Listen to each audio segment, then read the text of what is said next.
Good morning, I'm Harley Schlanger from the LaRouche Organization with your daily update for October 5th, 2021. Today I'm going to take a look at the two alternatives that are being presented in the weeks ahead that have to do with the whole question of the Green New Deal versus a new industrial revolution. There is an alternative to financial collapse and to the deadly policies of the Green New Deal. And there were two events last week which actually point out very clearly these two alternatives. First, you had a Youth for Climate conference which took place in Milan, Italy last week. And the second was on Saturday, the LaRouche Organization Manhattan Project taking a look at the industrial development of the United States on the New Silk Road. Now let's start with the Italian event.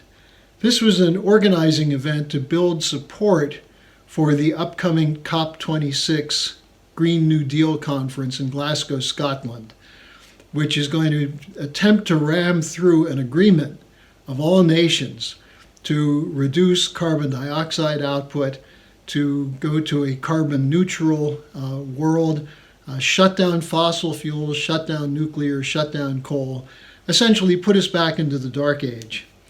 Now, the event itself is part of a process of trying to rev up a Jacobin revolt of young people who are saying that it's the older generation that's destroying the planet, and it's going to be up to young people to impose a new deal based on sustainable energy, alternative sources, and basically austerity.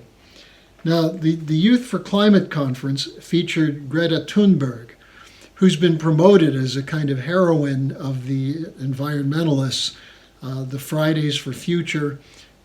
She's been hailed by media and promoted as a great genius. What she says repeatedly is that we're about to see the end of the world within anywhere from 8 to 12 years, depending on what day you catch her. She was lecturing, among others, the Italian Prime Minister Mario Draghi and British Prime Minister Boris Johnson, both of whom groveled in front of her. Draghi himself praised her speech and said that leaders have to start listening to young people. They need to whip us into line. Boris Johnson said something similar. What Thunberg said is that there's been too much talk and not enough action. Her actual terms were blah, blah, blah.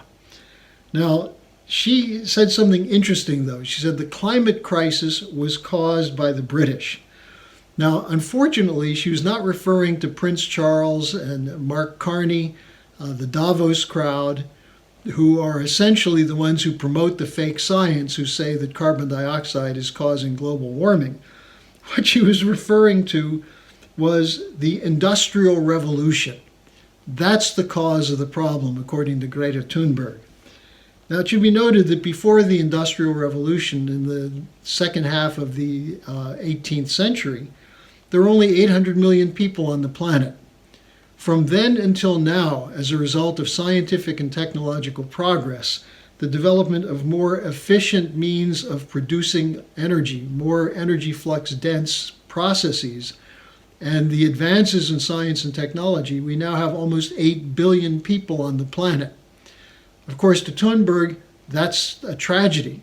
That's what has to be overcome.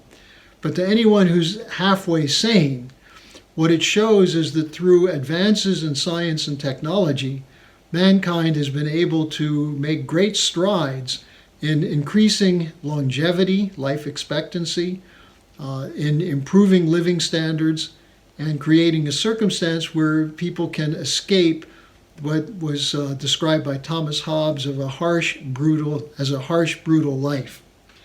Of course, if Thunberg and Boris Johnson and Biden and the Green New Deal are successful, we'll be thrust back into that mid-18th century style standard of living.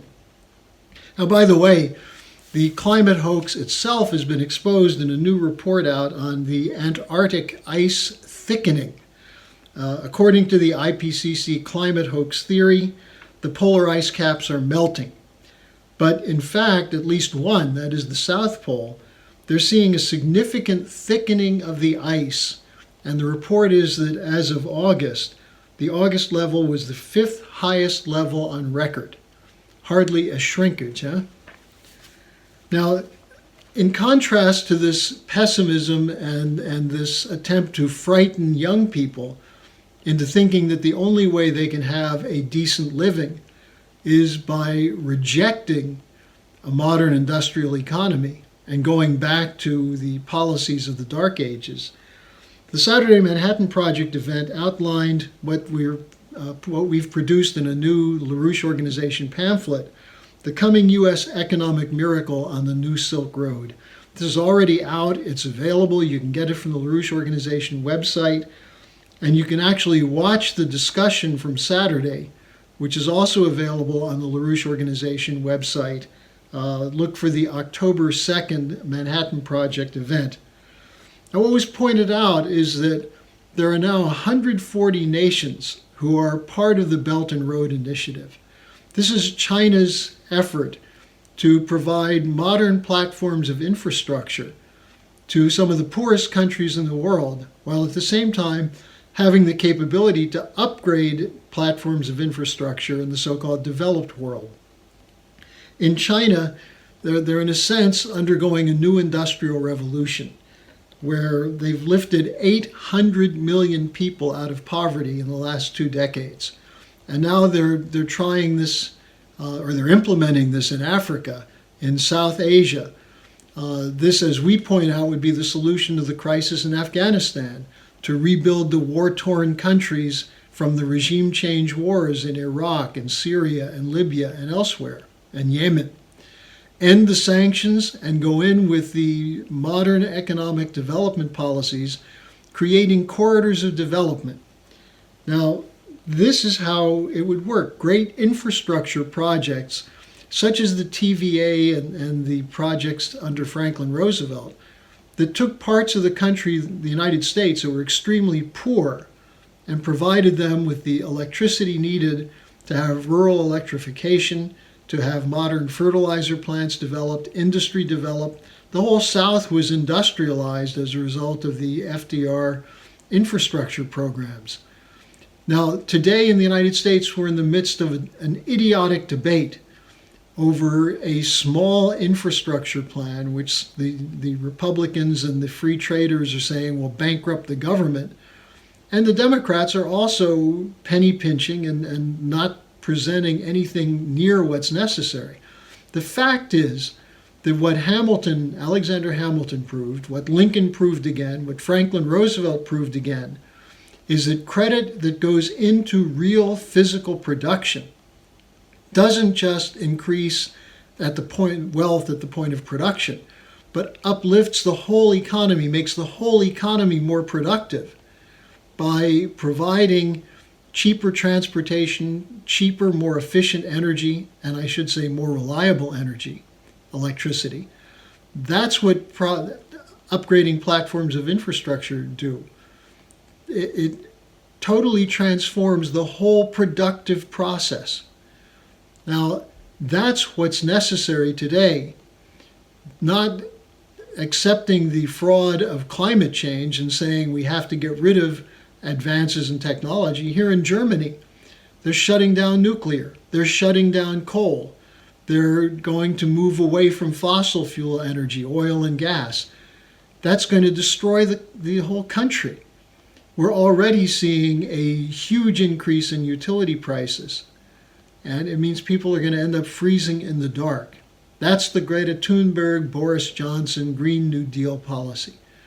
So go to the LaRouche Organization website, check out our report. It's up there for free. You can download it, read it, circulate it, and then watch the discussion from the Saturday, October 2nd Manhattan Project event. And I think you'll find a cause for real optimism as opposed to the depressing sense of being lectured at by people who don't know what they're talking about, which characterizes the policy of the Green New Deal. So thank you for joining me today. I'll see you again tomorrow.